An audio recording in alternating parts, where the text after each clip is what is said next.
All right, hold on. I'm gonna just lead into it. I'm Adam St. Marie. I'm the owner and founder of Studio St. Marie. This bar that we designed, we first thought about it with a bunch of intricate and elaborate ideas, things that were more involved. You know, the tendency when you design a bar is to really make it glamorous. And we had realized in this space, it just really wasn't gonna work to serve the purpose of the client. It was a little bit too overwhelming for the space, and you can see this bar from everywhere in the home. And this client is really relationally focused, and we just didn't want to overwhelm the space, but we still wanted something that was quirky and interesting and fun, and so we ended up just creating a little bit more of an abstract floating shelf. We ended up doing a Shou Sugi Ban finish on this floating shelf, and we had thought we just wanted to make it black, and we were considering just painting it. And then the more we thought about it, the more we realized it's a simple enough shelf that we wanted to give it more texture.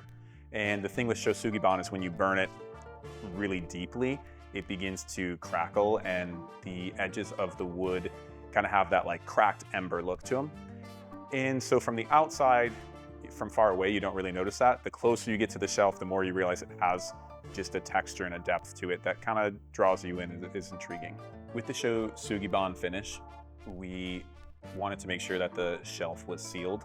So we did a heavier coat of a hand-applied water-based finish that was able to do what we would call more like a high build, because the Shou Sugi Ban is so porous that it just would drink in anything that we sprayed onto it, and we would end up doing 20 coats instead of really doing the hand applied and then following up with 2 coats from the spray. One of the things I really like about this bar shelf is that we ended up having a perfect slot for this mannequin glass head that the client had jokingly expressed interest in putting up there.